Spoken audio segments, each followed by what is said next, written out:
இந்த பெட்டியில் இதுவரை கண்டறியப்பட்ட மிக பழமையான திருக்குரான் கையெழுத்து பிரதிகளில் ஒன்று உள்ளது.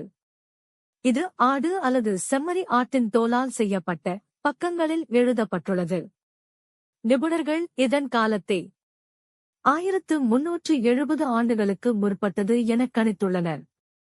இதனால் இது திருக்குரான் முழுமையாக தொகுக்கப்படுவதற்கு முன்பே எழுதப்பட்ட மிக பழமையான பிரதிகளில் ஒன்றாக கருதப்படுகிறது.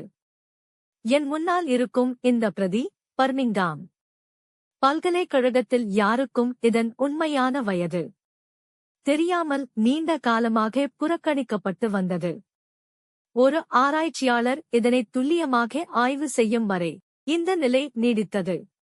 கார்பன் டேட்டிங் சோதனை மூலம் செய்யப்பட்ட ஆய்வில் இந்த கையெழுத்து பிரதி இஸ்லாத்தின் ஆரம்ப காலத்தைச் சேர்ந்தது, அதாவது முகமது நபியின் மறைவுக்குப் பிறகு 20 ஆண்டுகளுக்குள் எழுதப்பட்டது என்பது தெளிவாகியுள்ளது.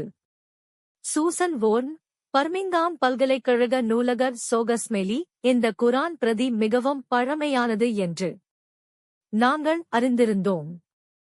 ஆனால் இது முகமது நபியின் வாழ்ந்த காலத்துடனேயே ஒத்துப்போகும் அளவுக்கு மிக மிக பழமையான பிரதிகளில் ஒன்றாக இருக்கும் என்று நாங்கள் எதிர்பார்க்கவில்லை.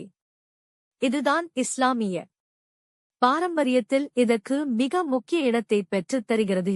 இந்த கையெழுத்து பிரதியை எழுதியவர் முகமது நபியின் தோழர்களில் சஹாபாக்கள் ஒருவராகவோ அல்லது அவர்களோடு வாழ்ந்த ஒருவராகவோ இருக்கக்கூடும் என்று அறிஞர்கள் கருதுகின்றனர்.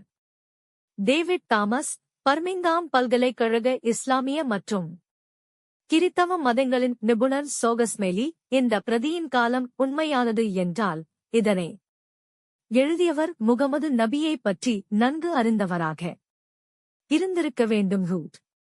ஒருவேளை நபி அவர்கள் மதினாவில் குரான் வசனங்களை ஓதியதை அவர் நேரடியாக பார்த்திருக்கலாம் அல்லது நபியவர்களுடன் நெருக்கமாக இருந்திருக்கலாம். இந்த கையெழுத்து பிரதி அந்த வரலாற்று நினைவுகளை நம் கண்முன்னே கொண்டு வருகிறது. பர்மிங்காம் பல்கலைக்கழக நூலகத்தில் இந்த அரிய பொக்கிஷம் கண்டறியப்பட்டதை அங்குள்ள இஸ்லாமியர்கள் பெரும் மகிழ்ச்சியோடு வரவேற்றுள்ளனர். முகமது அப்சல், பர்மிங்காம் மத்திய மசூதியின் தலைவர் சோகஸ்